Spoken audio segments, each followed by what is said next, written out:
Russia is hosting an international security conference outside of Moscow, attended by China's new defense minister.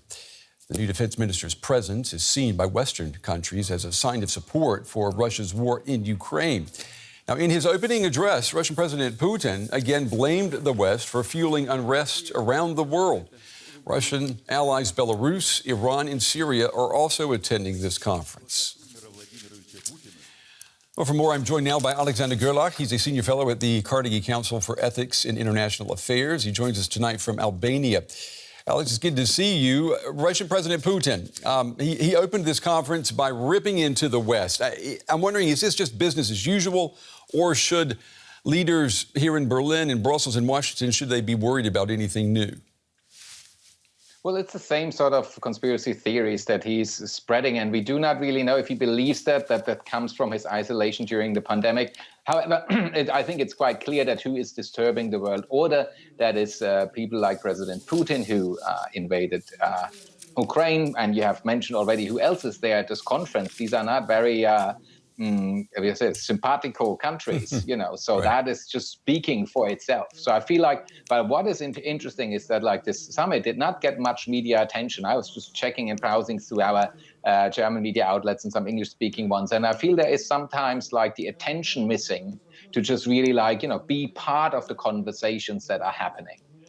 Yeah, it's interesting that it's not getting a lot of coverage, because we know that Vladimir Putin in the past, he has certainly welcomed media coverage.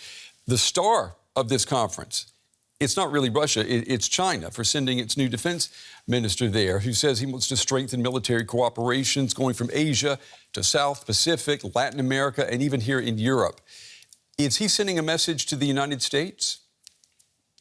Well, I mean, clearly, if you look into China, then you just know they are threatening democratic Taiwan with war. They have border issues with basically all their neighbors, and they threaten the international order by means of their new marine, and they try to occupy all of the Western Pacific. So I feel like they are pretty on par, like these two friends, Putin and Xi. However, last week at the peace conference for Ukraine in Jeddah, the Chinese government also sent an envoy, and China is not really pleased about the end of what we just saw earlier about the export of wheat from Ukraine, because that is also affecting the People's Republic of China. China has begun to buy grain now from arch enemies such as Australia and Canada. So you can see that Xi Jinping, who has vowed to make his country self-reliant, is not at all pleased about the developments brought upon China by Vladimir Putin, his close friend and ally.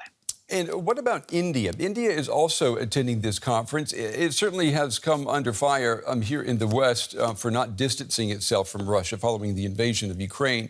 The fact that India is there, I mean, is it taking a clear stance, or is it once again trying to have its cake and eat it too?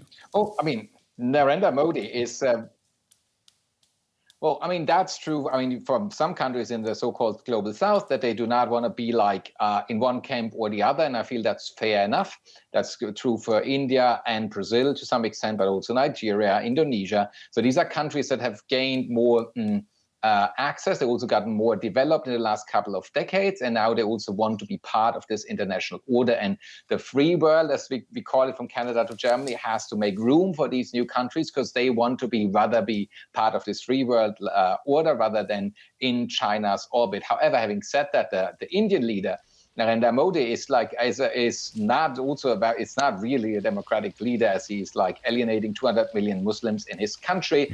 He's following an ideology that we in Germany can certainly identify as a part of a Nazi ideology. So he might personally feel much more closer to Putin and Xi. However, he tries to navigate and to position his country in between these powers, and wants to also thereby establish India itself as a powerhouse. You know, you said that there's not a lot of media coverage of this conference here in the West. That doesn't change the fact, though, that this conference has attracted more than 800 representatives from dozens of countries, African countries, Asian countries, Middle East nations, including China and India. What does that tell us then about the West and its attempts to win the hearts and minds of other countries in this 21st century? Well, like in regard to that, I can re-emphasize what I just tried to say is that the international institutions, from World Bank to the National Monetary Fund, but also the Security Council of the United Nations, must see the representation of such countries, because nowadays they are still like pretty much occupied the leading positions by what we would call former Western powers like France, America, England. And I think this has to change in order to make this model attractive. What China and Russia can only get is just like a lenient distance and just seeing to not being swallowed up by America entirely, but there is not much love for China or much love for Russia. However, there's sometimes also not enough love for America to just fully subscribe to what America does. And I mean, that's also the Germans know this true. They did not subscribe to the Iraq war. So I feel like what needs to be done is to be much more open up the liberal institutions to representatives to countries that have formerly not been fully embraced in the leadership of these institutions. And that is something that I think in many Western capitals, people have to wrap their head around. Alexander Gerlach, as always, Alexander, good talking with you. Excellent insight. Thank you. Thank you. Take care. And DW's Yuri Richetto is following this for us. Yuri, we're seeing Vladimir Putin hosting a security conference in the middle of a war that he started.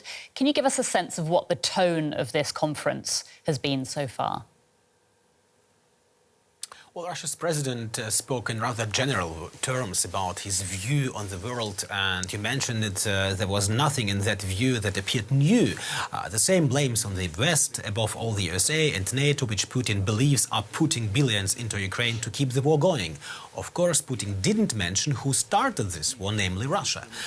His Secretary of Defense, Minister of Defense, Shoigu, however, was clearly more concrete. He mentioned China, that in his opinion is like Russia, an outspoken enemy of the United States, and that is exactly what brings the two countries together. And also India would be, according to Shoigu, also one of the key states for Russia. Shoigu said because India is an important market for Russian military exports.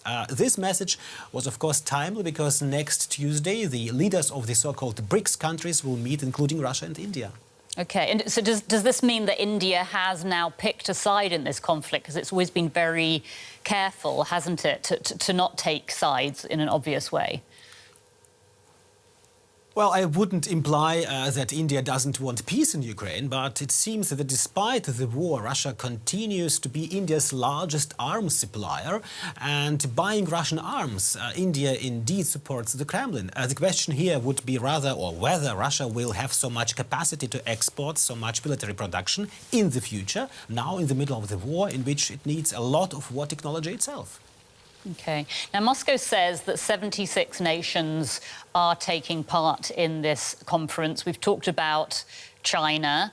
What does it tell us that China is there so prominently? Yeah, I think the Chinese defense minister is the most prominent guest. Li Shangfu said that China would intensify its military cooperation with Russia in the future. Of course, if these aren't just empty words, it doesn't sound well for the war in Ukraine. Even though Li Shangfu has also declared Beijing's intention to stop the war in Ukraine through peace negotiations. China has already submitted a peace plan several months ago, which was rejected, though. By the way, after his visit to Moscow, the Chinese defense minister is traveling to Russia's closest ally, Belarus, where Russia has reportedly deployed some of its nuclear weapons in the wake of the war in Ukraine. And we'll see what he will say there in Belarus. OK, and if you could sum up the message that Moscow wants to send to the world with this conference, what would it be? Well, certainly the strongest signal Moscow wants to send towards the Russian people, first of all, is, look, we are not isolated. And towards the West, the signal is also clear. The war in Ukraine will not end soon. At least Moscow is determined to keep fighting. And of course, the whole thing is a huge PR campaign for the Russian Defense Ministry. The Russian media report very extensively about it. This is also important after the Wagner mercenary boss Prigozhin publicly criticized Defense Minister Shoigu a few months ago. So it is a campaign for the image also for the Russian Defense Minister Shoigu. DW's Yuri Richetto, thank you so much for that, as ever.